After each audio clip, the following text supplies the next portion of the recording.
오늘 시장 상당히 좋은데 어떻게 보세요? 말씀하신 대로 장이 뭐 너무 괜찮게 지금 움직이고 있고 시장이 좋으니까 좀 내릴 만한 것들도 버티고 올라오는 그런 느낌도 들고요.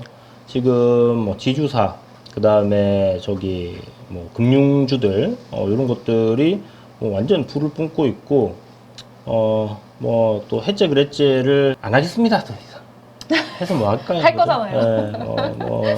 의미 없는 말씀. 삼성증권, 뭐 키움증권 뭐 잘 올라가고 있고 뭐 로봇 단기로 드렸던 게 이제 부러졌으면 좀 마음이 아플 텐데 네. 그래도 다 올라와줘서 좀 뭐 이대로만 매일 가주면 진짜 좋을 것 같은데요.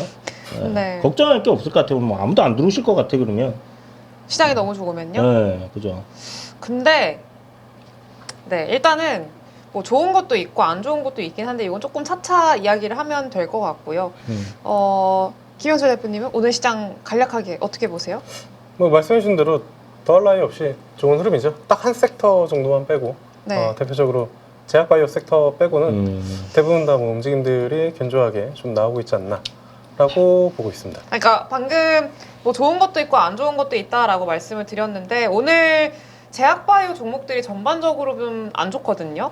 특히 플랫폼 기업들 뭐 알테오젠 혼자서 10% 가깝게 급등하고 있긴 한데 다른 리가캠이라던가 뭐 올릭스라던가 이런 종목들은 다 같이 끌려 내려가고 있어요. ABL 바이오도 그렇고 요거는 반등 좀 보여줄 수 있을까요? 펩트론 때문인 것 같은데. 네, 뭐 바이오는 약간 좀 개별로 봐야 되지 않나. 뭐 바이오 쪽에서 계속 제일 좋게 본다라고 하는 거는 지난 시간이죠.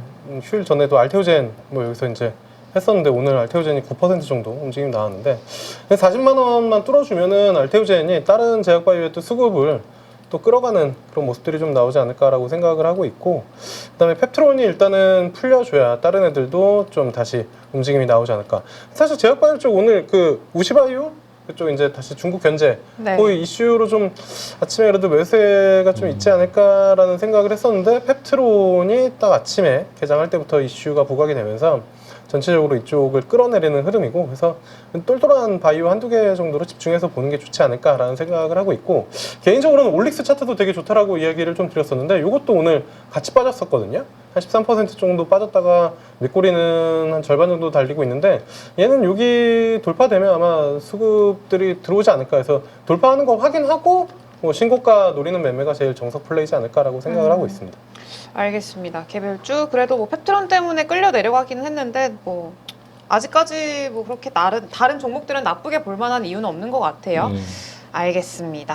그러면 오늘 조선주들도 조금 안 좋기는 해요. 시장 대비해서는 요거는 좀 의미 부여할 만한가요? 아니면은 어때요? 조선주가 네. 아침엔 안 좋았거든요. 네. 근데 지금 다 말아 올렸죠. 말아 올려고 HD 한국조선해양 신고가 5% 그리고 현대중공업도 밑꼬리 달고 약보합 그다음에 현대미포도 오늘 신고가. 그래서 이게 딱히 안 좋다라고 얘기하기도 애매해졌다. 아까까지는 안 좋았거든요. 네. 장 초반은. 근데 뭐 여기도 다 들어올리고 있는 그런 모습이고 방산도 한국항공우주 오늘 또 계약 이슈 나오면서 제일 못 갔었던 종목 중에 하나인데 많은 사람들이 저기 주도주 현대로템이랑 LIG넥슨 하나로 건드리기 힘드니까 이제 한국항공우주 많이 이제 무난하게 추천하기 좋은 종목이잖아요.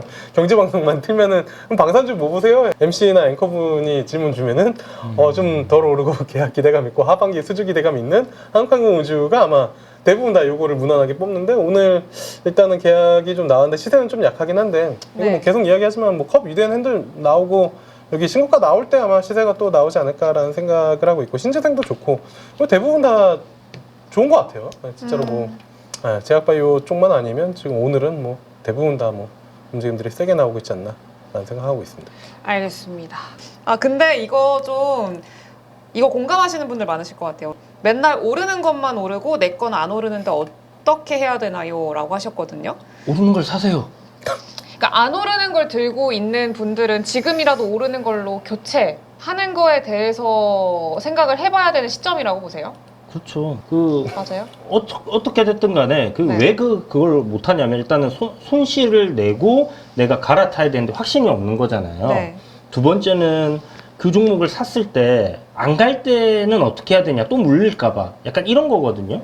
그러니까 결국은 뭐냐면 손절을 하겠다라는 생각을 가장 먼저 하고 주식시장을 접근을 해야 되는데 그게 안 돼 있기 때문에 그런 생각들이 들 수밖에 없거든요. 물론 그쵸. 이제 손실 나는 게 두려운 부분이 분명히 있겠지만 중간에 좀 이렇게 이 보세요. 우리금융지주 같은 경우도 이게 딱 중간에 이렇게 쉬어가는 흐름들이 나왔잖아요. 네. 그다음에 이게 저평가되어 있는 것들, 싼 것들, 삼성증권도 봐봐요. 여기 중간에 얼마나 쉬어갔습니까? 쉬어갖고 음봉 나올 때 그냥 좀 분할로 좀 사가지고 이게 올라가고 있는 걸 사는 게 이거 제가 또 얘기 드린 것 같은데 2023년도에 2차 전지만 갈 때 제가 8.15에 데뷔를 했거든요. 네. 그때도 2차 전지만 간다.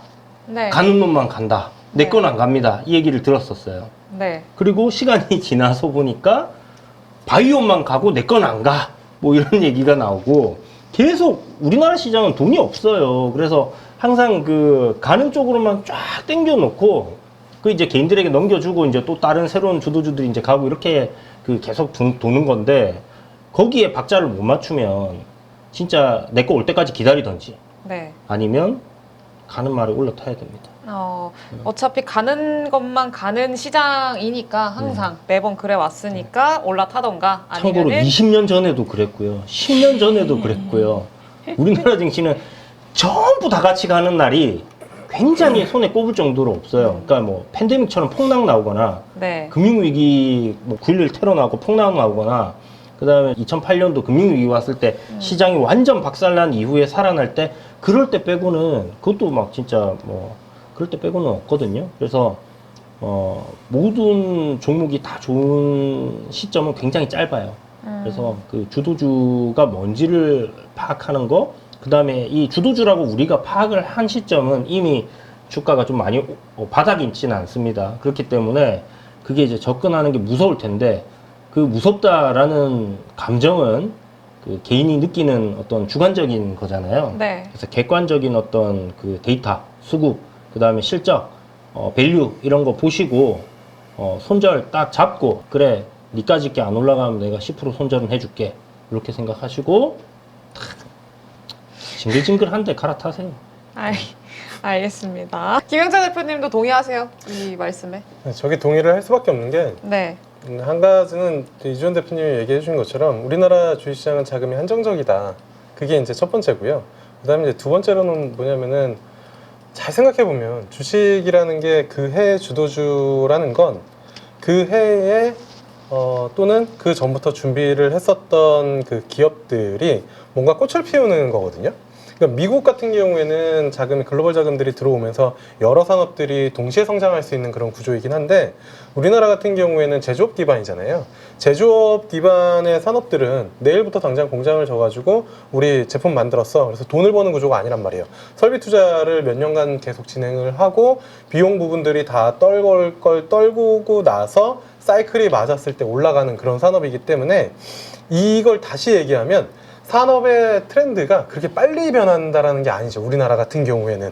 지금 조선주들도 몇 년간 쉬었다가 결국엔 다 이제 흔히 말해서 떨어져 나갈 기업들 글로벌리하게 다 떨어져 나가고 남은 게 이제 중국이랑 우리나라인데 미국이 견제해주면서 올라가는 거고 방산 같은 경우에도 거의 유일한 분단 국가에서 무기를 계속 만들어 왔었는데 그게 이제 시대적인 흐름이랑 같이 맞물려서 움직임이 나온 거고 2차 전지도 사실 뭐 작년 재작년에 움직임 나왔지만 그 전에 1차적인 움직임은 코로나 때 그때 테슬라 올라가면서 한번 있었던 거였고 그 다음에 한번 2차 전지 기업들이 양극재 막 가격 올라가면서 리튬 가격 올라가면서 이제 한번 싹 올라갔었던 그런 흐름이기 때문에 이게 산업 구조가 막 액티브하게 변하는 그러한 그 국가라고 하면은 이게 막 주도주가 막 바뀌겠지만 이게 쉽게 잘 안 바뀌는 흐름이죠. 더욱더 저성장으로 들어가다 보니까 그런 성장하는 산업들이 많지가 않아서 그리고 쏠림 현상이 예전보다 더 세게 나오고 그 다음에 사이클이 더 길어진 것 같아요. 왜냐면 주도주가 꺾일 때는 보통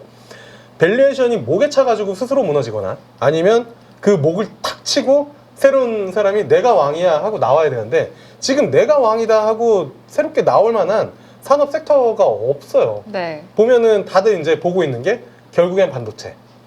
많이 빈집이기도 하고 반도체가 들어오면 삼성전자가 가지고 있는 그 있잖아요. 정말 필살기 흡성 대법으로 모든 수급을 빨아가는 정말 그게 나오지 않는 이상은 지금 시장에 도는 금리로 내려놔줬고 그 다음에 추경도 하면서 풀려가지고 주식시장에 들어오려고 하는데 성장이 나오는 섹터를 막 찾아보니까 없는 거죠. 그래서 주도주가 지금 이쪽이 과하다 하면서도 계속 붙어서 저거 말고는 할 게 없으니까 그쵸. 그쪽으로 가는 흐름이지 않나. 그래서 예전보다 사이클이 조금 더 길어졌어요. 원래 우리나라 주도주는 6개월, 길면 1년이었거든요. 네. 근데 이번에 변압기가 지금 한 2년 넘게 주도주잖아요. 그쵸. 조선주도 거의 한 2년 가까이 되고 있는 흐름이고요. 방산도 말할 필요가 없고 주도주 사이클이 되게 길어졌단 말이에요. 파마리서치도 마찬가지고. 근데 이거를 지금 속된 말로 팍 치고 내가 왕이야 할 섹터가 안 보이는 거죠. 알겠습니다. 증권주, 증권주. 그쵸? 증권주. 증권주. 근데 증권주가 저쪽을 막 빡 치고 다 자금을 가져간다. 그게 아니라 얘네들은 약간 저쪽도 좋으니까 우리 같이 가자 이런 느낌이어서 네. 뭔가 저쪽을 꺾을 만한 게 있어야 되는데 그게 잘 안 보이는 것 같아요. 요거 생각하시면 될 것 같아요. 그 2주 뒤에 새로운 정부에서 그 뭐였죠? 상법 개정? 그거 발표한다고 했잖아요. 네. 그러니까 그거 관련해서 약간 그 지주사 관련 주들은 그때까지는 일정으로 좀 갈 수 있다 생각을 해서 접근하시면 될 것 같고 추격 매수하지 마시고 어쨌든 그리고 이제 증권주들 같은 경우는 이제 뭐 물론 상법 개정 요 얘기 밸류에 대한 부분 저평가 이런 것도 있는데 지금 새로운 정부 들어서면 미국이랑 협상해야 되잖아요. 그쵸. 근데 협상 지금 시일이 이달 말 되면 90일 유예 끝난단 말이에요. 그럼 우리는 이제 정부가 들어섰으니까 좀 봐줘해서 유예가 더 될 수도 있겠지만 그거는 알 수 없으니까 그러면 일단 이달 말까지는 그 불확실성이 수출 기업들에게는 있는 거고 그러면 내수 기업들에는 오히려 조금 그런 부분에서는 안전한 포인트가 될 거니까 네. 그렇게 해서 좀 가시는 걸로 생각을 하고 접근하면 어떨까. 알겠습니다. 일정도 체크. 어쨌든 관세도 크게 봤을 때는 계속 불확실성이라고 봐야 될 것 같습니다. 네. 일단 수급이 받쳐주는 시장이다 보니까 지수에 움직일 수 있는 또 주도 섹터들에 대한 복귀가 있었고 또 반도체 또 2차전지 분위기가 살아나다 보니까 전체적인 좀 시장의 체력을 느낄 수 있는 네. 시장이었다라고 할 수 있겠고요. 다만 이제 오전장 같은 경우는 확실하게 수급과 섹터 중심으로 가다 보니까 아무래도 좀 중소형주, 테마주에 대한 분위기 좀 약한 것 같아요. 네. 네, 더군다나 이제 이 대선에 대한 이벤트가 마치고 난 다음에 정책에 대한 기대감으로 시장이 흘러갈 수도 있겠지만은 일단 오늘장 같은 경우에는 인물주들이 좀 크게 하락을 했고요. 네. 또 이제 앞으로 이제 어떤 정책에 대한 이야기가 나올지는 모르겠지만은 오늘 같은 경우에는 이벤트 소멸에 대해서 어느 정도 좀 경계가 있다라고 이야기 드리겠습니다. 이벤트 소멸에 대한 경계감이 있다. 그럼 오늘 네. 좀 정책에 대한 기대감으로 오른 뭐 AI 소프트웨어 관련 주들이라던가 이런 정책주들은 좀 어떻게 보세요? 오늘 세론으로 끝날 거라고 보시는지 아니면은 더 연속성은 가져갈 수 있을 거라고 보시는지요? 일단 뭐 대선 이슈로 해서요. 뭐 인물주, 정책주 우리가 이제 이미 대선 과정에서 많이 봤잖아요. 네. 그 과정에 있었던 종목들은 언제든지 이벤트 소멸에 대해서 걱정을 할 수 있는 단계라고 생각되고요. 다만 이제 뭐 AI, 인텔리전스 뭐 이와 같은 키워드 같은 경우에는 취임식 하는 과정에서 뉴스가 좀 부각이 되었었거든요. 네. 그래서 이제 이 부분에 대해서는 어쩌면 정부 초기에 뭐 새로운 뉴스에 대해서는 조금은 긍정적으로 봐야 되지 않을까. 일단 우리가 기존에 알고 있었던 정책주들에 대해서는 이벤트 소멸이 나올 수도 있다라는 불안감이 있는데 취임식 오늘부터 해서 새로 나오는 정책에 대한 관련된 뉴스들은 조금 메모할 필요가 있겠죠. 우리가 기존에 알고 있었던 주제라 하더라도 이와 같이 좀 새로운 정부가 시작되는 시점에서 나오는 정책들은 아직은 메모의 단계다라고 생각합니다. 알겠습니다. 근데 항상 늘 뭔가 새 정부가 출범을 하면은 그 정부에서 내놓는 앞으로 향후의 어떤 정책들이 좀 어떻게 보면은 시장의 방향성을 좀 정해주는 경우들도 있었어서 한번 좀 주의 깊게 볼 필요는 있겠다 이렇게 생각을 해야겠네요.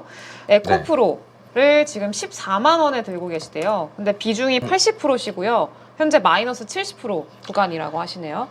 요거는 좀 이번 정권에서 뭔가 기대를 해볼 만할지 아니면은 좀 어떤 대응을 해야 현명한 건지 고민이 많이 되실 것 같아요. 솔직히 냉정하게 12만 원대, 10만 원 이상에서 지금 현재 가격대 질문하면은 어떤 대답이 나올까요? 뻔하잖아요. 팔 수 있는 자리도 아니고 기다려셔야 되는 위치고, 그리고 전기차 캐즘이라는 단어를 한번 찾아보셨으면 좋겠어요. 전기차 캐즘이라는 단어는요, 결국에는 되는 산업인데 그 성장에 대한 과정에서 지나가는 시기입니다. 그러니까 이제 전기차에 대한 이 시대가 온다는 얘기예요. 그런데 이제 온다고 했을 때 2차 전지 소재 기업이라든지 전기차를 만드는 기업들이 과거의 비용으로 해서 다시 돈을 많이 벌 수 있을까는 아닐 수 있어요. 가격 레벨이 달라질 수 있고 기술에 대한 변화가 나올 수 있기 때문에 그 실적에 대한 영업이익률에 대한 부분들을 점치기는 어려울 거라고 봐요. 네. 근데 다만 과거보다는 나아지고 있다라고 얘기드리겠고, 현 정부에 대한 색깔에서 전기차에 대한 위치를 떠나서 전기차 캐즘이라는 단어가 전기차 시대는 온다라는 뜻이고, 그리고 이제 이렇게 관점을 보셨으면 좋겠어요. 일단 지금 시청자분 같은 경우에는 이거 못 팔죠. 12만 원대 사서 지금 4만 원대인데 어떻게 팔아요? 네. 게다가 2차 전지 종목이고, 게다가 에코프로라는 종목 자체가 시가총액 상위에 어느 정도 규모를 가지고 있단 말이에요. 이거 못 팔죠. 버텨야죠. 근데 이제 지금 질문하실 시청자뿐만 아니라 다른 시청자분들, 2차 전지 갖고 있는 분들이 얼마나 많으시겠어요. 근데 2차 전지 갖고 계신 분들, 새롭게 2차 전지를 보고 계신 분들, 관점을 이렇게 한번 보시죠. 지금 우리 지수가 더 올라갈 수 있을까? 어떻게 보세요? 지금 지수 더 올라갈 수 있겠죠? 올라갈 수 있을 것 같다. 그리고 또 이제 우리 지수가 혼자 가진 않을 겁니다. 미국 주식, 그러니까 나스닥에 대한 위치가 어디에 있는지도 보셔야 돼요. 네. 매물대에 근접하고 있는 위치인데 매물대에 맞고 내려올지 아니면 매물대를 밟고 올라설지 변곡점이 있거든요. 네. 근데 만약에 무조건 맞고 떨어진다면 지금 주식할 필요가 없죠. 근데 지금은 시장에서는 긍정적으로 보고 있어요. 시장에 대한 환경 자체가 경기적 이야기들, 정치적 이야기들이 있어서 조금은 변동성이 좀 있을 수 있지만, 우리 시장 입장에서는 달러 강세 분위기가 아니라 달러 약세 분위기에서 환율이 좀 열어주고 있는 상태라 외국인이 들어올 수 있는 여지가 있거든요. 네. 그러면은 시장을 먼저 예상을 해보는 거예요. 시장이 지금 좋은 분위기, 더 갈 수 있을까에 대해서 테스트하고 있는 위치. 그러면은 지수의 위치에서 지금 외국인의 수급에 힘이 필요한데, 그럼 외국인들은 무엇을 담아가면서 지수에 들어올까? 그럼 당연히 바스켓이 큰 섹터를 볼 수밖에 없거든요. 그런 측면에서 지금 주도 섹터가 반도체하고 2차 전지라고 보는데, 반도체 어디에 있어요? 정말 바닥에 있지 않아요? 2차 전지도 정말 바닥권이라고 예상되는 위치에 있어요. 그래서 저는 그래서 지금 지수가 상당히 좋을 수 있을 것 같아요. 특히나 오늘 같은 경우에는 외국인의 수급이 장 초반 때부터 적극적으로 들어가가지고 6,000억대, 6,600억대 지금 순매수 들어오고 있는 상황이거든요. 이런 상태라면은 오늘 장 끝나고 한번 열어보시죠. 반도체 얼마 들어왔고 2차 전지 얼마 들어왔는지.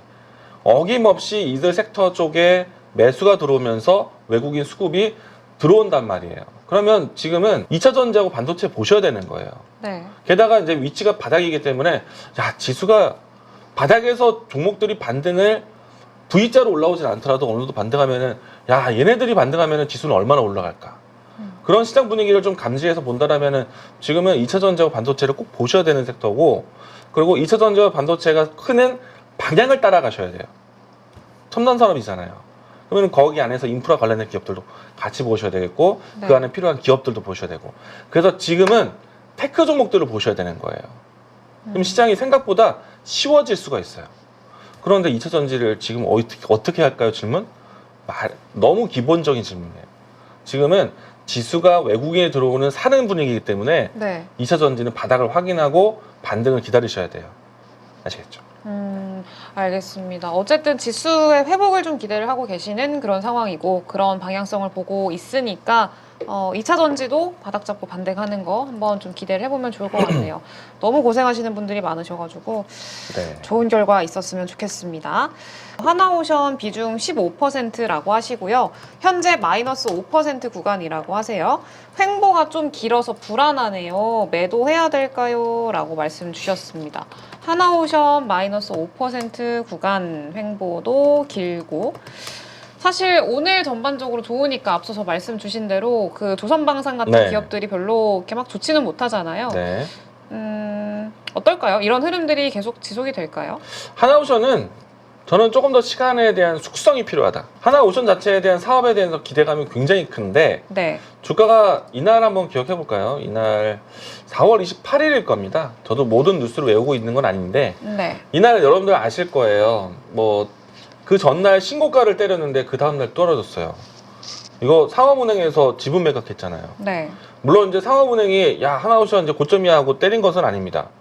그냥 자기네들에 대한 포트폴리오 교체라든지 라이센스 때문에 이렇게 조치를 취한 건데 상업은행이 또 언제 때릴지 몰라요.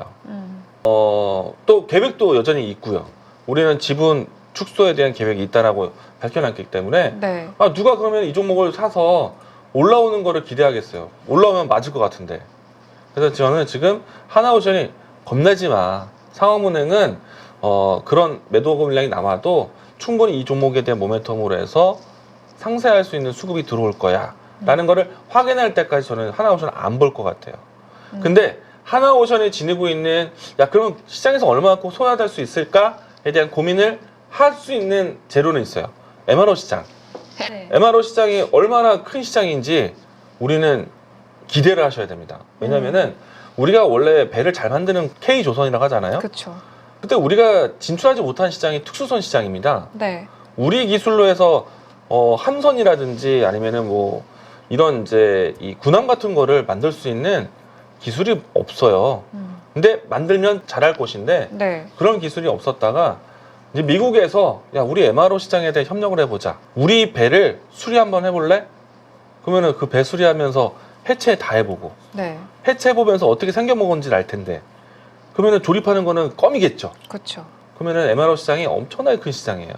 지금 특히나 이제 미국이 중국에 비해서 해군에 대한 경쟁력이 굉장히 떨어지거든요. 네. 해군 아니 그러니까 그 함정에 대한 수치라 봤을 때 그것들을 트럼프 정부에서 가만히 있지는 않을 것 같아요. 느낌에 뭐 단순하게 빨리 이야기한다면은 그 시장에서 그 해군 경쟁력 하여튼 군력을 키우기 위해서 네.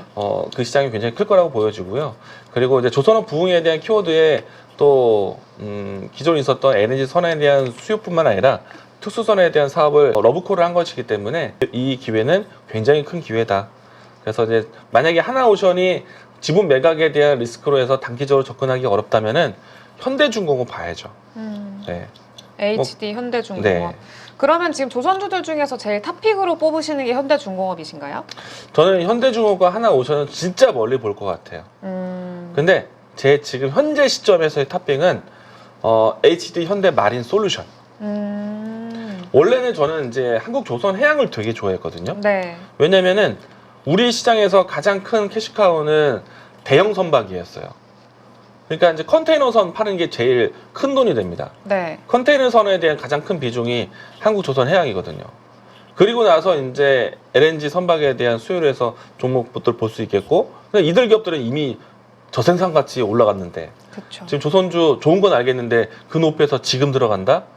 좀 부담스럽잖아요. 네. 그러면 앞으로 커질 수 있는 종목을 본다면은 걔네들이 많이 수주를 따냈기 때문에 그 수주를 나중에 1년이든 2년이든 지나면은 수리가 필요할 겁니다. 네. 그 수리 누가 한다? 마린 솔루션이 한다.